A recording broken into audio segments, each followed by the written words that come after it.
I grew up as childhood sweethearts with Alex Carter. We've now been married for 5 years. That evening, I hugged Alex tightly from behind, rubbing my cheek against the back of his neck. It's our wedding anniversary. You promised to go with me to Seaview City to see the ocean. Alex kissed my cheek lightly and said in a soft voice, "All right."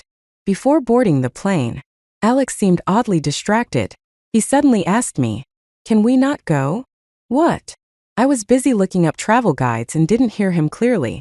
Alex lowered his gaze and gently brushed his thumb across my cheek. "It's nothing," he murmured. After the flight, we arrived in Seaview City. The ocean breeze was cool and pleasant, but Alex's face looked pale. He claimed to be feeling airsick and returned to the hotel. I was worried, so I decided to check on him. When I opened the door, I found him pacing back and forth, holding his phone.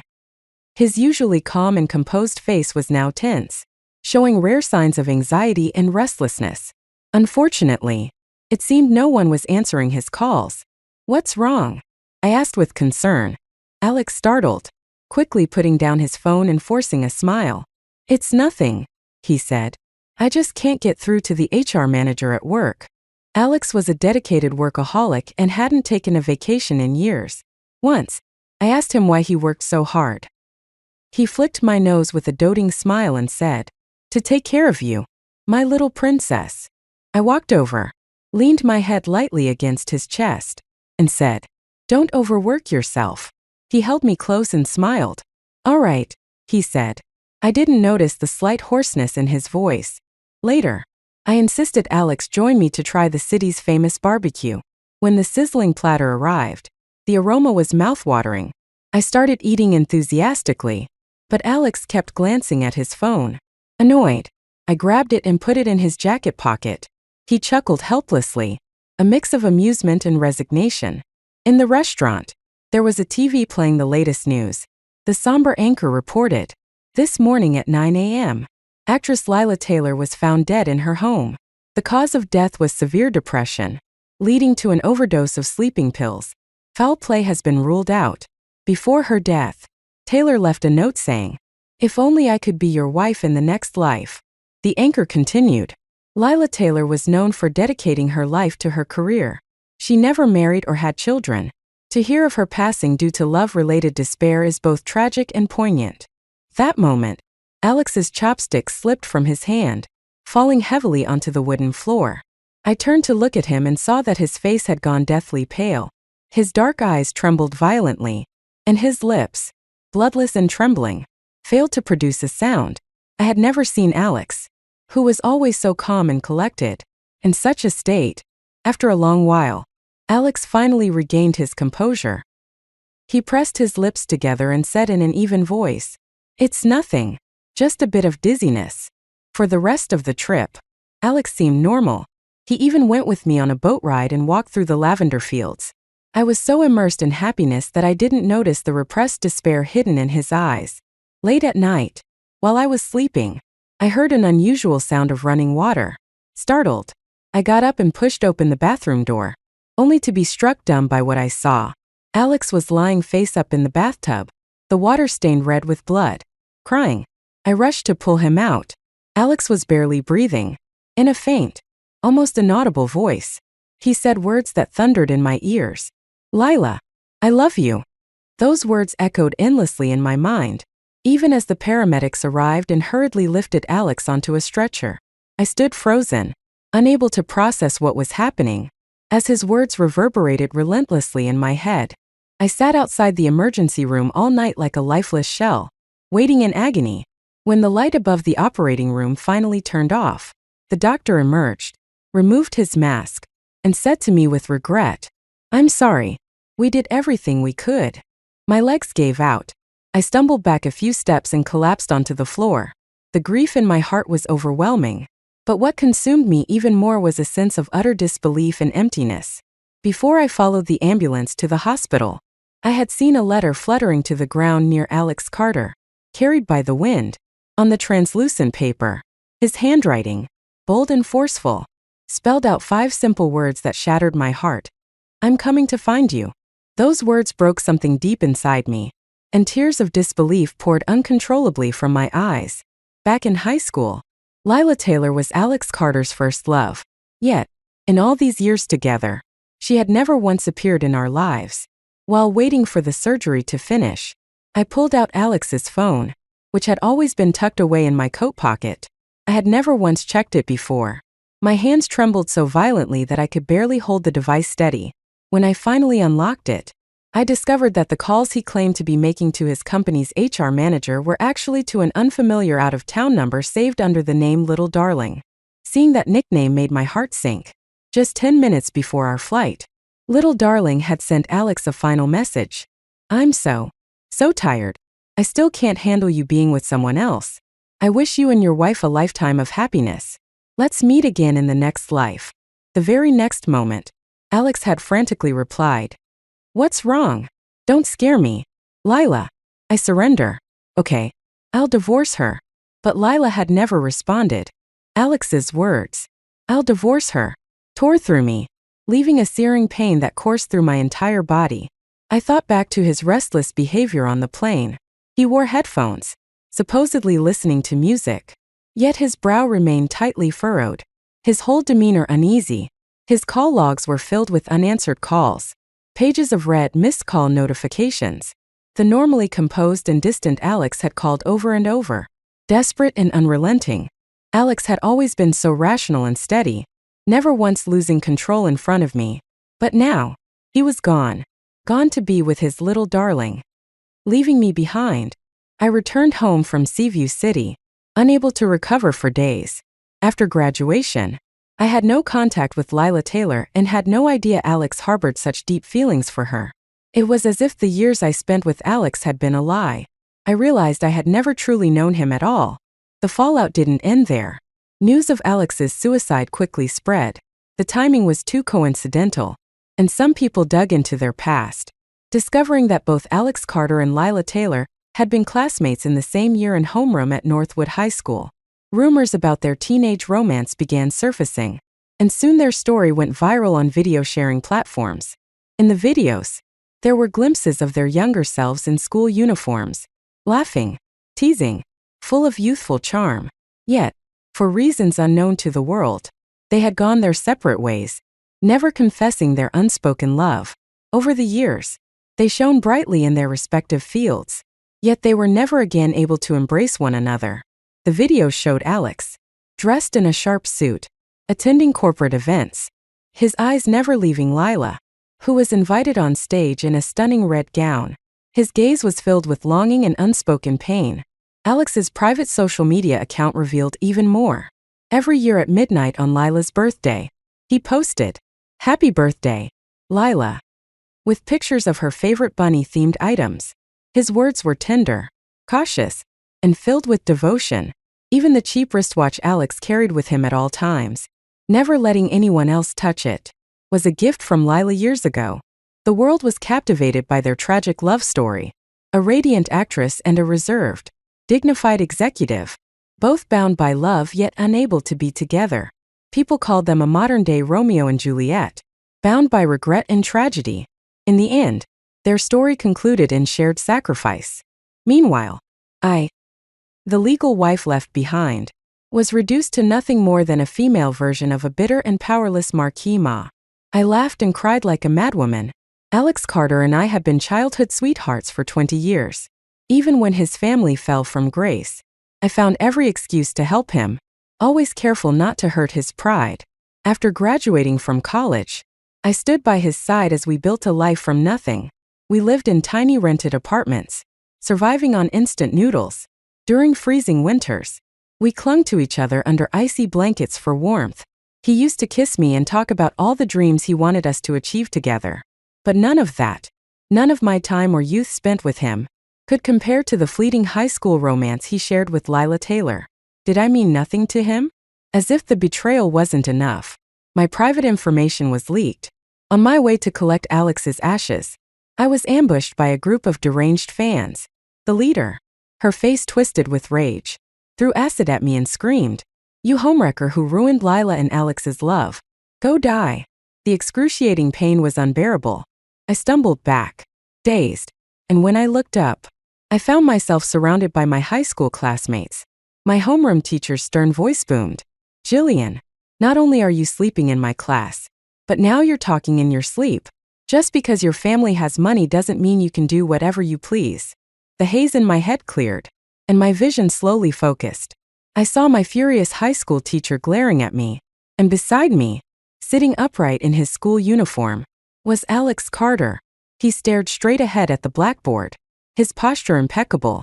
He wore black-framed glasses, his messy hair falling over his forehead, exuding the innocent charm of youth. I overheard whispers from nearby classmates. The rich girl Jillian is clinging to Alex again, asking him to tutor her. Too bad she's hopeless, just sleeping her way through class. Alex must be sick of her. Imagine being the top student in school and getting stuck with someone like her. The teacher snapped. Jillian, answer this problem on the board. What's the solution? If you don't know, go stand outside. I looked at the jumble of mathematical symbols on the board, completely lost. A low voice whispered to me, 1/3. It was Alex. But I didn't use the answer he gave me. Instead, I said, I don't know, teacher. Without waiting for a response, I picked up my books and left the classroom. I caught a glimpse of Alex's bewildered expression. It wasn't hard to guess why. He had given me the answer, but I had refused to use it. In my previous life, I had been playful and lazy, falling to the bottom of the class after entering the advanced program. I ended up attending a second-rate college near Alex's prestigious university, and I leaned heavily on our childhood friendship. Whenever I couldn't answer a question in class, Alex would quietly help me. When his family went bankrupt, I pretended to pay him high tutoring fees, using it as an excuse to help him financially. My blatant favoritism made me the target of mockery. People laughed behind my back, calling me Alex's lapdog. Years later, after building a business with Alex, I transformed from a pampered rich girl into someone who could endure rejection, humiliation, and setbacks without giving up. Yet now, as I looked at the youthful Alex before me, his face still innocent but full of determination, waves of complex emotions surged within me. Resentment began to brew. This time, I vowed not to repeat the same mistakes. After class, I stood outside for an entire period, my legs aching, leaning against the wall. I tapped my heels against the floor. Then, Alex approached, holding a workbook in his hand. His voice was soft. Tired? I've explained this problem several times. This time, I wrote out all the steps for you. He smiled faintly as he handed me the open workbook. His neat handwriting was marked in red ink, clear and precise. But as I looked at those words, I couldn't help but think of another night, bitterly cold, when Alex scrawled 5 wild and passionate words on a piece of paper. I'm coming to find you. 2 years before, Alex's family had gone bankrupt overnight. His father fled, and his mother sank into depression. He became the target of ridicule, labeled a once proud but now broken fallen noble. Many people bullied him, but I always stood in front of him, like a proud mother hen protecting her chick. In the end, I became the one everyone mocked. In my previous life, after Alex's death, I found a journal on his phone. One entry stood out. Lila Taylor is the ray of light in my otherwise hopeless life. And as for Jillian Grant, she was just someone who humiliated me with her money when I was at my lowest. I didn't take the workbook from him. With a tone of cold indifference, I said, Alex, you don't need to tutor me after school anymore. And I won't insult your fragile pride with tutoring fees either. Hearing my words, Alex's hand holding the workbook stiffened momentarily, but his expression quickly returned to calm. He smiled softly, his voice gentle. Don't be ridiculous. It's senior year. If I don't help you, who will? Or is this because I told someone yesterday that I think of you like a little sister? Are you upset about that? Yes, Alex Carter, at 18, had always been aware of my feelings for him. But just yesterday, at the corner of the staircase, he had casually told someone, Jillian, I just think of her as the cutest little sister. He reached out, intending to pat my head as if to soothe me. His sharp features softened with a hint of affection. But to me, it was nauseatingly fake. I slapped his hand away and said coldly, Don't touch me. The back of his pale hand turned red from my strike. Alex's face stiffened. Just then, a commotion erupted in the hallway. The previously rowdy students suddenly surged toward the office, shouting excitedly, "A new girl transferred to our class. And she's stunning." I glanced at the date. It was indeed this day. Outside the office, a crowd of students craned their necks, trying to catch a glimpse of her.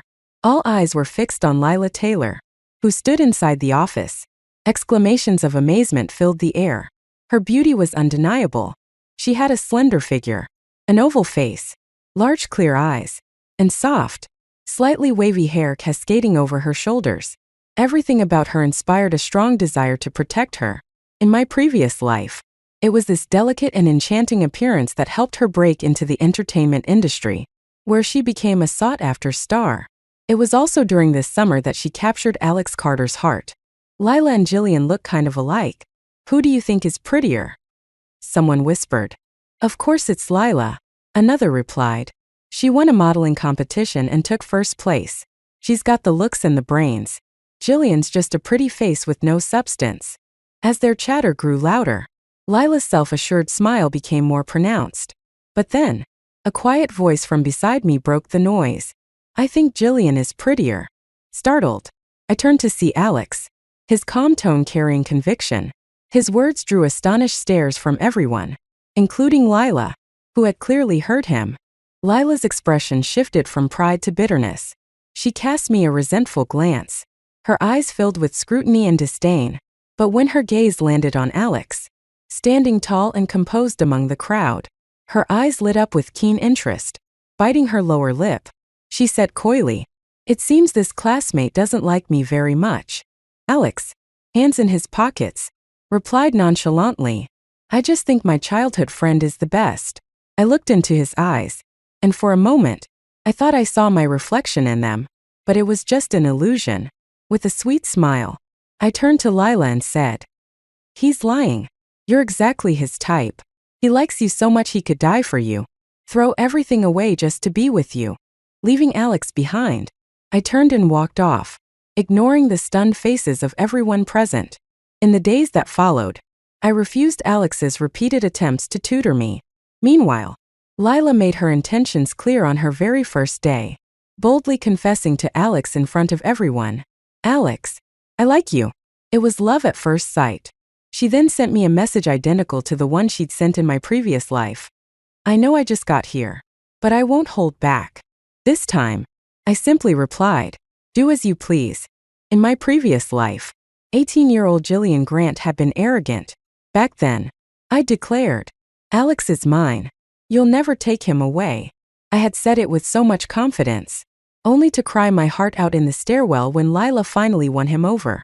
The atmosphere in class grew tense, with glances and whispers constantly darting between the three of us.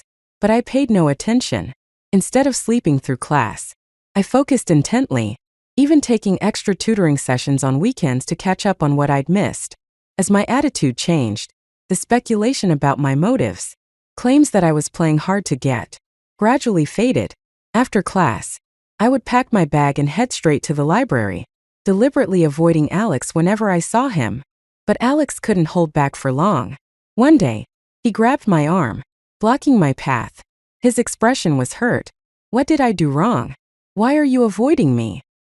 His youthful confusion mirrored the same bewilderment he'd shown in our marriage whenever we fought. Clueless as to why I was upset, yet behind both versions of Alex was the same soul.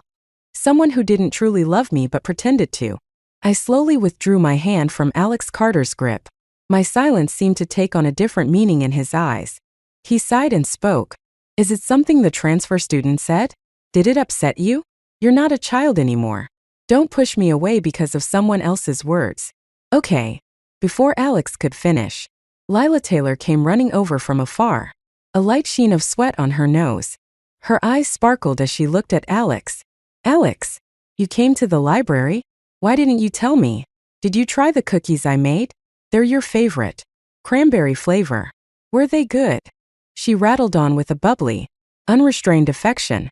Alex frowned slightly and gave her a brief glance, his tone cold and indifferent. "No. I threw them out." Lila's face fell, but she quickly recovered. her expression once again bright and optimistic. "That's okay," she said with forced cheerfulness. "It must have been because they didn't look good. I'll try harder next time." Her eyes sparkled with devotion, as though Alex was her entire world. For a moment, Alex froze. Then, he turned his head slightly, as if uncomfortable. I noticed a faint redness creeping up the back of his ears. Watching Lila now, I realized just how much she resembled my younger self, passionate and willing to give without limits.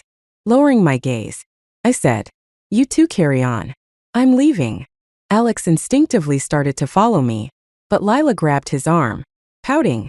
"Alex, I'm stuck on a problem. Can you help me?" Later, the classroom seating was rearranged, and Lila used the opportunity to request to sit next to Alex. The teacher asked for my input, and I agreed without hesitation. Several girls approached me afterward, calling me foolish for handing Lila the chance to take my place. I kept doodling with my pen. Indifferent.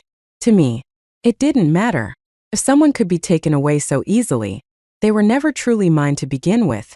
Alex, seated in front of me, stiffened at my words. For the rest of the day, his mood remained somber. Meanwhile, Lila spent the entire class chatting and clinging to him. When the bell rang, she moved closer to ask another question. Already in a foul mood, Alex snapped, slamming his pen onto the desk. "Aren't you supposed to be a good student? Why are you asking me something so basic?" Lila bit her lip, embarrassed. "But I'm not the first person to ask you questions like this," she said, glancing in my direction with a pointed look. I raised my eyebrows and held up my marked-up test paper, smirking. Lila wasn't about to back down. She pouted and said, "Of course Jillian doesn't need your help. She's a spoiled rich kid with private tutors. Unlike me, she doesn't rely on Alex Carter." Alex's face darkened even further, his frustration palpable. Without another word, he stood and walked away. "Don't bother me again," he said icily. Lila hadn't expected such a response and tears welled up in her eyes. She stomped her foot in frustration and ran off. Alex sat back down, his expression gloomy as he furiously scribbled on his worksheet. The sound of pen against paper harsh in the quiet classroom. It was a hot summer afternoon, and the classroom was nearly empty during the break. The ceiling fan above Alex whirred noisily, blowing strands of his hair across his forehead. For a long time, he focused on his work, not speaking. Finally, I broke the silence. Startled, Alex looked up, his eyes lighting up like those of a stray dog suddenly taken in after being abandoned. I smiled faintly, my tone carrying an edge of irony. "Let me tell you a little secret. Lila, she's your future wife. You should be nicer to her. You'll regret it otherwise." I rarely saw Alex Carter this angry. He looked like a wild beast on the verge of losing control, his fury barely contained. He stood up abruptly, crumpling the worksheet in his hand into a tight ball. "You don't need to push me toward someone else. I'm not a toy you can just give away." In my previous life, he had gotten this angry before. Once, after we got married, I lashed out at him in frustration and said, "If you can't stand me, let's just get divorced." Alex had reacted the same way back then, his usually handsome features twisted with a mix of anger, disbelief, and profound vulnerability. He held me tightly, his tall and broad figure trembling against me as he pleaded, "Don't say things like that. Don't leave me, Jillian." His voice, at 28, had been broken and fragile, just like the 16-year-old version of him who had run to me in the middle of the night after his family went bankrupt. He'd been so helpless, so terrified. He played his role so well that even after his death in my previous life, when all the evidence was laid out before me, I still refused to believe that. Throughout our years together, his heart had always belonged to Lila Taylor. After that day, Alex and I stopped talking completely. I relished the peace and quiet. Meanwhile, provoking me became one of Lila's favorite pastimes.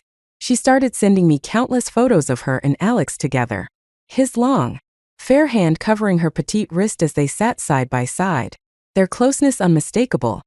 Alex creating detailed study notes for her, far more meticulous than the ones he had ever made for me.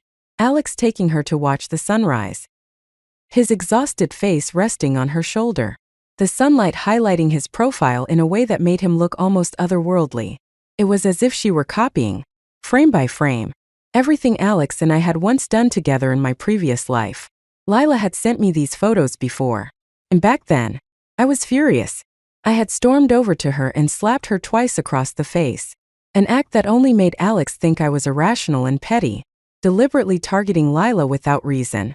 After graduating college, I had given up my luxurious villa to live in a rundown rental apartment with Alex. He focused on his tech work, while I exhausted myself seeking investments. Time after time, I faced rejection, returning home utterly drained, only to find solace in our shared warmth. I would play with Alex's fingers and say, "When you make it big, let's travel the world. We'll go skiing in Switzerland, feed pigeons in Italy." He would pinch my nose and promise, "When that day comes, I'll drop everything and go with you." But as his company grew and thrived, Alex sold his shares at its peak, invested in a more promising venture, and became CTO of a prestigious firm. Those promises he once made were never brought up again. Now, looking at the photos Lila had sent me, I felt nothing. I calmly compiled them into a collage and posted them on social media with a simple caption. Copy-paste. 99% accurate. I didn't hide the post from anyone. It was public for all to see. Before long, my comments section was flooded with uniform question marks. Much later, Alex responded with a single word, "Okay." From that moment on, everyone believed Alex and I had completely fallen out. My world finally grew quiet.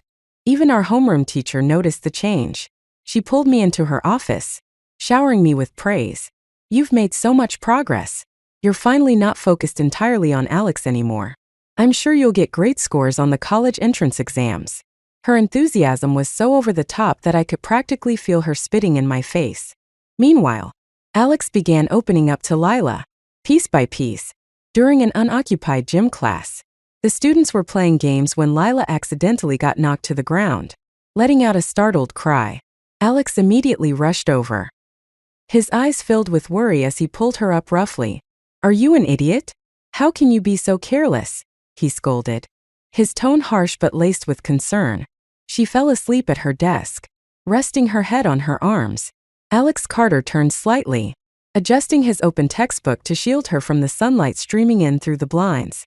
The golden light created soft patterns across the classroom, touching the sleeping girl and his quietly responsible actions. Eventually, Alex and Lila Taylor officially got together. The classmates' gossiping glances occasionally drifted toward me, but I didn't care. I was focused on preparing for the finals. My grades had improved remarkably, not just because I had refocused, but because years of hardship in the adult world had hardened me. Our homeroom teacher excitedly announced in front of the class that I had ranked in the top 3 for the entire grade, while Alex, immersed in his world with Lila, seemed startled and turned to glance at me. That was when he noticed my once waist-length hair had been cut into a shoulder-length style, and that the colorful beaded bracelet he had given me for my 15th birthday was gone. After school, Alex hesitated for a moment. Uncharacteristically, he didn't leave with Lila but instead called out to me. "Jillian, where's your bracelet?" he asked, pointing at my wrist. My wrist was bare.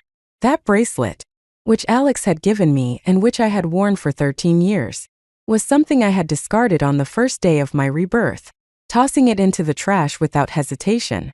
"It's gone," I said simply. Alex took a deep breath and seemed to quickly accept the fact. "I'm with Lila now," he said, as if explaining himself. "I know you don't like her, but try to get along. She'll be your sister-in-law in the future." I smiled bitterly. I had chased Alex for 5 long years before finally achieving what I thought was happiness. But Lila hadn't needed to do anything. Alex had already given her a firm place in his future. He didn't notice my expression and continued. "I know you're upset and that you've been avoiding me because I called you my little sister. But..." He took another deep breath, his tone faltering. "Feelings can't be forced. From now on, we're family." Alex was trying to offer me an olive branch, to smooth things over. "Let's stop this Cold War. Okay? It's been so long since we've sat down and had a proper meal together." I murmured in response, not committing to anything. The college entrance exams were just around the corner, and the mounting pressure was driving me to the edge. I was so stressed I felt like I might pull out all my hair. To help us relax, our homeroom teacher organized a picnic on a nearby mountain as our last group activity before the exams. Coincidentally, I ended up in the same group as Lila. As the crowd thinned out, she moved closer to me, her tone sharp and mocking. "Jillian, I saw Alex come to talk to you after school that day." She leaned in, whispering in my ear, "Even if you like Alex Carter, so what? He's mine now." I didn't bother to react, not even sparing her a glance. "Do you know why I transferred to Northwood High in our senior year?" she continued, trying to draw my attention. "Because I saw you and Alex shopping for textbooks at a bookstore once. His eyes were always on you, smiling the entire time. I thought it was interesting. It annoyed me." She smirked, her expression full of satisfaction, as if she had won some unspoken game. "You're rich. You're beautiful. Surely you can't have it all. Life can't let you have a perfect love too, can it?" Her voice dripped with schadenfreude, her eyes gleaming with malice. I had always known Lila's family background was modest, but I hadn't realized the extent of her jealousy. That jealousy had twisted her, turning her into someone who found joy in others' pain. I finally asked the question that had been gnawing at me. "Do you actually like Alex Carter?" Lila Taylor smiled, her eyes brimming with smugness. "Of course not. It's just for fun. He has nothing left. Only your feelings for him. Haven't you noticed? Everything I do is modeled after you. And look, he fell for it. He's just that dumb, not realizing he likes you. And you're just as stupid." She was right. I had been too foolish. I gave my heart to the world, only to be left broken and scarred. What Lila didn't know was that I had recorded her words with the phone in my pocket. Without hesitation, I sent the recording to Alex Carter. I was curious about how he'd react. Youthful pride often outweighs love. And soon after, Alex and Lila had a falling out. Rumor had it that Alex pinned Lila against the wall, his hand around her throat, his eyes bloodshot as he yelled at her. The person he thought he liked was peeled back, layer by layer, like an onion, revealing a rotted core underneath. That realization must have hurt, just like how I had felt back then. With 30 days left until the college entrance exams, during a crucial mock test, Alex Carter suddenly disappeared. Every teacher was frantic, contacting his parents and searching everywhere. But there was no trace of him. Even as the 2-day exam ended, Alex never returned. Exhausted, I walked home, only to find a man dressed in black standing by my door. My nerves instantly tensed, and I gripped the self-defense alarm tightly in my hand. "Jillian." The voice was Alex Carter's, hoarse and trembling, tinged with despair. I almost didn't recognize him. He rushed forward and hugged me tightly, his whole body shaking uncontrollably. It was eerily similar to the Alex of my previous life. He muttered, "I had a dream. A long, long dream. It was so long it terrified me. I dreamed that we were together, and then we got married. But because of Lila, I left you on our wedding anniversary, abandoning you to face the world's cruelty alone." His voice was slow, like he was recounting a nightmare he could never wake from. "I dreamed you were attacked with acid.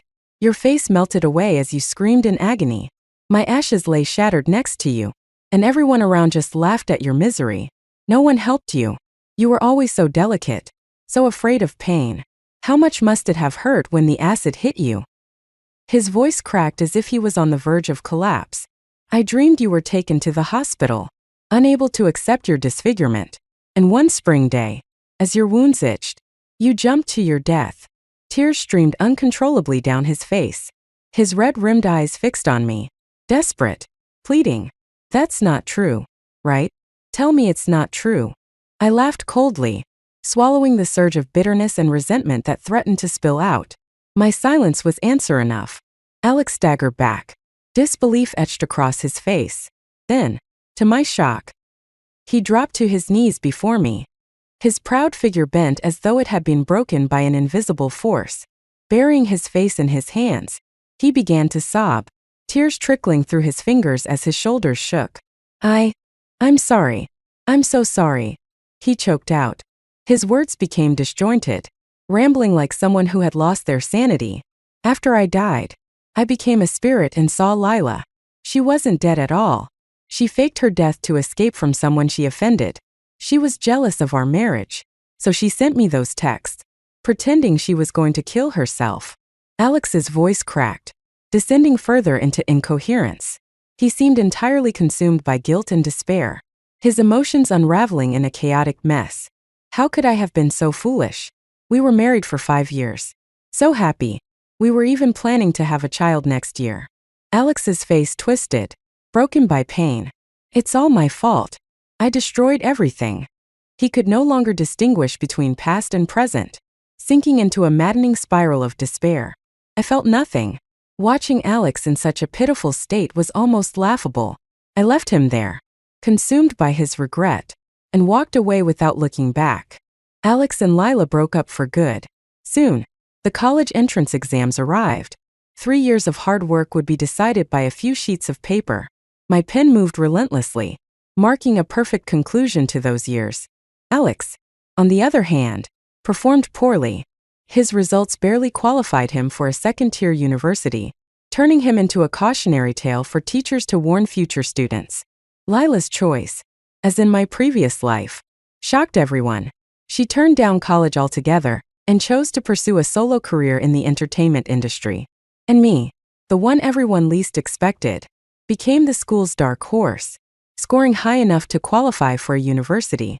When my results came in, my parents were ecstatic, singing my praises and hosting a grand celebration. Relatives showered me with congratulations, their smiles genuine and full of pride. Meanwhile, Alex sent me message after message, each one cautious and tentative. He kept asking where I was planning to apply, whether I would choose a university. I could guess his intentions. He wanted to attend a school in the same city as me. When acceptance letters arrived, I was admitted to the top program at W University, my first choice, 2.000 kilometers away from where Alex would be. Life is too short and unpredictable. I wanted to explore and learn as much as possible. I thought that would be the end of it, that I could finally leave it all behind. But in my first month at college, I saw Alex standing beneath the dormitory building. He was worn out, his face full of fatigue from long-distance travel. "Jillian," he said, his voice trembling. "I'm sorry." His gaze locked onto me, filled with an endless plea. "I was so preoccupied with Lila because I felt guilty," he began. "I thought it was my fault. My one comment about her being beautiful and ambitious made her chase after fame. I never expected her to take her own life. That guilt consumed me. But now I know. Jillian, it's you I've always loved. I came back to make things right, to ask for your forgiveness." I looked at him, his broken expression reflecting the same despair I'd felt when I saw his lifeless body in my previous life. I curled my lips into a mocking smile and said, "I saw your messages. Alex, you told Lila you surrendered. You begged her not to die. You said you'd divorce me. All those years we were together, you were thinking about her every second of every day. We supported each other through everything. Yet on our wedding anniversary, you made me witness your death." My tone grew colder. "And you call that love?" Finally, I spat out the words, full of contempt. "Get out. I never want to see you again." Later, my roommates told me they had seen a man standing motionless outside the dorm all night, like a silent statue. I thought Alex would give up, but he didn't. Every month, he traveled 2.000 kilometers to see me, staying far enough away not to disturb me. He would leave a gift each time, sometimes roses, sometimes a colorful beaded bracelet, sometimes souvenirs from around the world. The love and tokens I had waited for in my previous life were finally arriving, but I didn't keep any of them. I threw every single one away. This version of me no longer needed them. On his 10th visit, as I watched Alex's desolate figure walking away, I finally called out to him. His eyes, colder than the night, lit up for a moment, but my words extinguished that hope entirely. "Stop coming. Every time I see you, I have nightmares." "What kind of nightmares?" he asked, his voice trembling. I didn't answer. It didn't need to be said. The color drained from his face, his eyes returning to a bottomless black. After a long pause, he simply replied, "Okay." True to his word, Alex never appeared again, but every year, without fail, he sent me a birthday message. "Happy birthday, Jillian Grant. The messages came without fail, year after year, until I turned 30. Even then, his words arrived right on time, like clockwork. On the day of my wedding at 30, Alex Carter, who had been battling depression, jumped from the rooftop of the hospital. A letter from an unknown sender was delivered to me. It read, "This life and the last. I've returned it all to you." Another autumn arrived, and a sycamore leaf drifted into my palm. I whispered softly, like the faintest breeze, "Goodbye. Forever." In an alternate epilogue, Lila Taylor and Alex Carter met their ends. After pulling a chair out from under a classmate, causing him to fall and fracture his tailbone, I was labeled unrepentant by the school. The teachers believed I had psychological issues, forcing me to undergo an evaluation at the hospital, where I was diagnosed with narcissistic personality disorder, self-centered and lacking empathy. As I spat out my chewing gum, the image of the obedient, well-mannered girl I had carefully maintained at school shattered. Smiling wickedly, I taunted the doctors and teachers, my defiance sparking endless gossip. I couldn't stay in my original school any longer, so I transferred to Northwood High. Why Northwood? Because I had my sights set on Jillian Grant and Alex Carter. The first time I saw them at the bookstore, it was obvious they were worlds apart. Jillian, with her golden spoon upbringing, gazed at Alex with open affection, her eyes shining with the budding love of a young girl. Alex, in turn, only had eyes for her. Oblivious to the world around him, they were like conjoined twins, inseparable. Watching Jillian's radiant happiness sparked something in me, a mix of curiosity and disdain. Like so many others, I decided I couldn't let her life remain so perfect. But Jillian had changed. She was no longer the fragile, lovesick girl who used to wear her heart on her sleeve. She had cut her hair short, removed every trace of anything connected to Alex, and no longer dozed off in class. Instead, she poured every ounce of energy into studying, ignoring Alex entirely. Alex grew restless, perpetually irritable. Without Jillian's help, he was forced to take on extra tutoring jobs to make ends meet, though the pay was far less than what Jillian used to give him. Once, he complained to me, "Why can't she be more understanding?" He sighed and patted my hair, the same way he used to treat Jillian. "If only she were half as good as you." Tilting my head, I leaned into his hand like a compliant little kitten. But Jillian's cold gaze lingered, completely different from her once naive and willful demeanor. I went out of my way to provoke her, but she remained unmoved, responding calmly, "If you want him, take him." Jillian later forwarded our conversation to Alex. When he confronted me, his hands around my throat, he was filled with rage and disbelief. "You never cared about me, did you? Why did you lie to me?" My face flushed, and I struggled to breathe, but I still taunted him. "I'm not Jillian Grant. Why would I care about a bankrupt rich kid like you?" That moment, I saw my carefully crafted facade crumble in Alex's eyes. His image of me collapsed into ruins, leaving my true self exposed. He stared at me for what felt like an eternity, as if seeing me for the first time. Finally, he turned and left, muttering Jillian's name like a mantra. After the college entrance exams, I abandoned my education and entered the entertainment industry. With a malicious glee, I secretly kept tabs on Alex. He was a shell of his former self, utterly broken. He would clutch Jillian's photo, alternately laughing and crying, or pass out drunk on the street with a bottle in hand. Later, I saw him at the hospital. As a nurse passed by, she shook her head and whispered, "That young man. This is the third time this year he's been admitted for alcohol poisoning. He doesn't seem to want to live anymore." Wearing high heels and pretending to be his relative, I entered his hospital room. Standing over him, I looked down at his skeletal figure. He was barely recognizable, his mind clouded by delirium. Mistaking me for Jillian, he reached out a trembling hand. "Jillian," he murmured with a hint of longing in his voice. "You finally came to see me." I smirked, leaned down, and whispered to Alex Carter, "Someone who loved you as passionately as Jillian Grant doesn't love you anymore. She'll never come to see you again."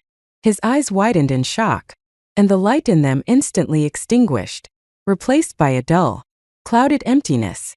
I raised an eyebrow and sighed. He was finished in this life. Straightening my coat, I turned and left. My career hit rock bottom. No matter how hard I tried, I couldn't secure the opportunities one was promised. Anxiety consumed me as I bit at my lips. Restless and frustrated to the extreme, every resource I painstakingly fought for was always snatched away at the last moment. No matter how much I racked my brain, I couldn't figure out who I had offended to deserve this. The entertainment industry moves at lightning speed, and no matter how much effort I put in, I could only land minor roles with 2 or 3 lines. This wasn't how things were supposed to be. After struggling for several years, an opportunity finally came, a role in a major IP adaptation, like a luxurious cake dropping from the sky. During the shoot, everyone treated me with exaggerated respect. Flattered by their compliments, I began to feel smug and untouchable. When filming wrapped, my agent came to me, looking secretive. "The boss wants to see you," she said. I understood immediately. It was the usual unspoken deal. Dressing alluringly, I nonchalantly got into a business car. But to my shock, the person waiting inside was Alex Carter. He sat quietly, his bony fingers clasped together, wearing a suit that looked loose on his thin frame.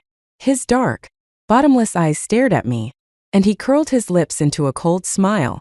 "It's been a while, Alex." My ex had gone mad. He had me dragged to a secluded villa and chained to the wall with heavy iron restraints around my wrists and ankles. No matter how much I struggled, I couldn't break free. "You know this is illegal," I shouted, my voice trembling with fear. Backing away from him, I tried to retreat further into the corner of the room. Alex sat leisurely in a crimson velvet chair, watching me with a detached air. He seemed frail, his body visibly weak. As he laughed, blood spilled from his lips, but he merely wiped it away with a handkerchief. Unconcerned, he smiled at me, his expression soft but chilling.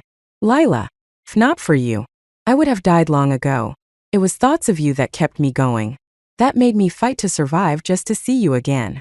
My confusion evaporated in an instant, replaced by rage. It all made sense now, why everything had gone so wrong for me over the years. Furious, I cursed at him. "You ruined yourself. You're the one who turned into a wreck of a man. Why are you blaming me?" But Alex didn't seem angry. Instead, he stood up, his skeletal hand reaching for my neck. The cold touch of his fingers made every hair on my body stand on end. With his lashes lowered, he spoke in a soft, almost tender voice. "Didn't you say you wanted to be my wife in your next life? Now, your wish has come true. You'll stay with me forever." I was kept in that villa, cut off from the world. Each day, I was given only scraps of bread to eat, leaving me weak and helpless. Every day, Alex would come to me with a pink diary, reading stories aloud. It didn't take long for me to realize he was recounting the childhood memories of himself and Jillian Grant. From their earliest days to high school and beyond, this diary must have been Jillian's. I thought, she must have discarded it, and Alex had taken it as a keepsake. He read everything, from their carefree days to the years of hardship. He talked about how Jillian never left his side, even when his family went bankrupt. "Do you know?" Alex said one day, his voice soft yet filled with pain. "When my father's debtors couldn't find him, they tried to drag me away to sell me. Jillian risked getting beaten to call the police. She found me, her face swollen from being slapped. Even though she was so delicate, she didn't cry when those men hit her.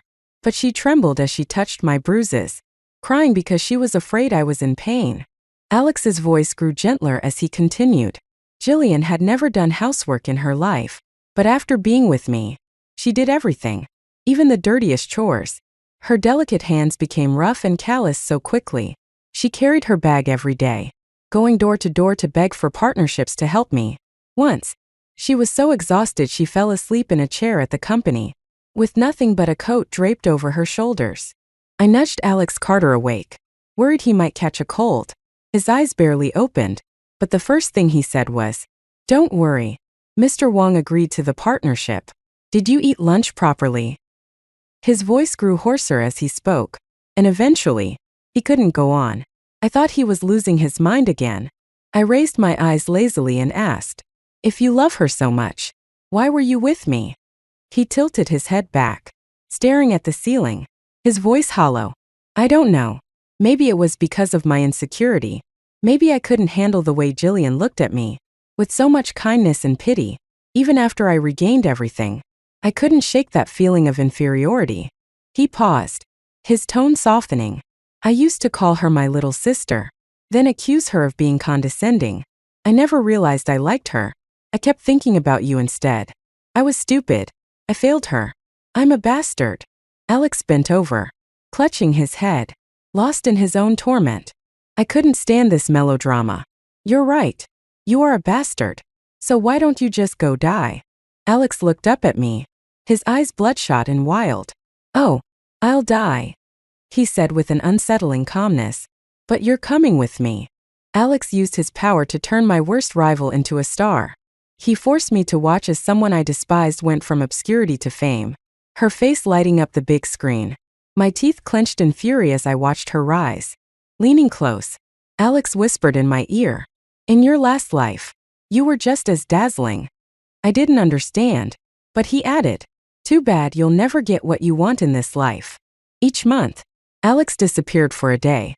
When he returned, he would sit motionless for hours, lost in thought. The villa was filled with unsent gifts, accumulating steadily.